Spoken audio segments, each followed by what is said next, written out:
두통은 매우 친숙하다 보니 많은 사람들이 질병으로 생각하지 않는데요. 증상이 지속적으로 나타나도 진통제에 의존하며 별다른 치료를 받지 않고 넘어가는 경우가 대다수입니다. 두통은 스트레스나 불안, 진통제 장기 복용으로 발생하기도 하고 뇌졸중이 원인이 되어 나타나기도 하는 등 종류가 다양하고 이에 따라 치료 방법도 달라집니다. 특히 뇌졸중으로 인한 두통은 응급신호이므로 조속히 치료를 받아야 합니다. 흔하지만 결코 가볍지 않은 두통, 어떻게 치료하고 관리해 나갈 수 있을까요? 긴장형 두통은 1차성 두통 중 가장 흔합니다.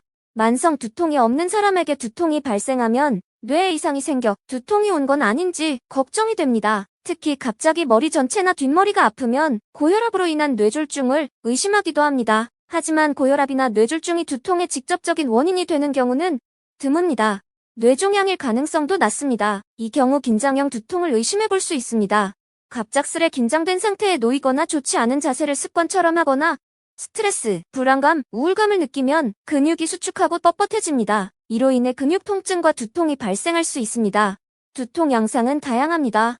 뒷머리가 묵직하거나 콕콕 쑤시거나 머리 전체가 멍하게 아프거나 혹은 머리 여기저기가 번갈아 아프기도 합니다. 긴장형 두통이 한번 발생하면 수일 이상 지속되는 경우가 흔하므로 예방과 조기 치료가 중요합니다. 긴장형 두통을 예방하려면 강한 스트레스를 슬기롭게 관리해야 합니다.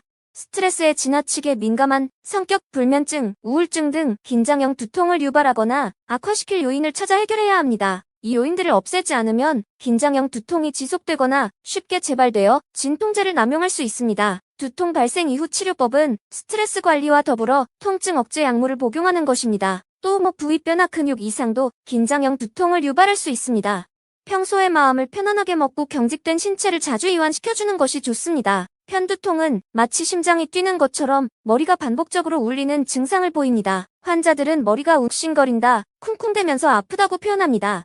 많은 사람들이 편두통이라고 하면 머리 한쪽에 두통이 느껴지는 것을 떠올립니다. 하지만 실제 편두통 환자의 50%만 머리 한쪽에 통증을 호소합니다.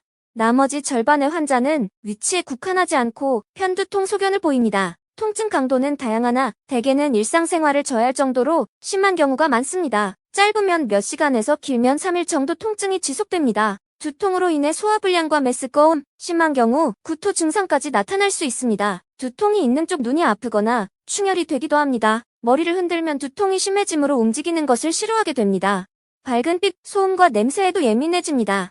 이러한 증상과 함께 여러 신경학적 이상도 나타날 수 있습니다. 머리가 아플 때면 한쪽 시야의 함점이 점차 커지면서 주변에는 지그재그의 불빛이 나타나거나 사물이 일그러져 보이거나 시야 전체에 드문드문 뿌옇고 밝은 반점이 생겨 안과를 찾는 환자도 있습니다. 심한 어지럼증과 감각장애, 마비가 동반되기도 합니다. 일반 진통제에 잘 반응하는 가벼운 편두통은 약을 먹고 일정 시간 휴식을 취하면 금세 완화됩니다. 반면 구토 증상이 있을 정도로 두통이 심한 경우 일반 진통제 효과가 거의 미미합니다. 이때는 편두통에만 잘 듣는 약을 의사에게 직접 처방받는 것이 좋습니다. 편두통약은 예방하는 약과 통증을 줄여주는 약으로 구분합니다. 두통이 하루 4시간 이상, 한 달에 보름 이상 지속되고 2 중 8일 이상의 편두통 양상을 보이며 3개월 넘도록 지속되면 만성 편두통이 됩니다. 두통 발생 빈도가 높아서 주기적으로 진통제를 복용하는 경우는 예방약을 먹어두는 게 좋습니다. 예방약은 두통 빈도가 너무 작거나 급성기 치료에 잘 반응하지 않아 어려움을 겪는 환자에게 사용됩니다. 특히 급성기 치료에 사용되는 약물을 너무 자주 복용하면 약물 효과가 감소할 뿐 아니라 약효가 감소할 때 발생하는 반동성 두통이 나타날 수 있습니다. 두통 빈도가 작거나 많은 약을 복용하는 환자는 예방치료를 고려해야 합니다. 유용하게 보셨다면 구독, 알림 설정 부탁드려요.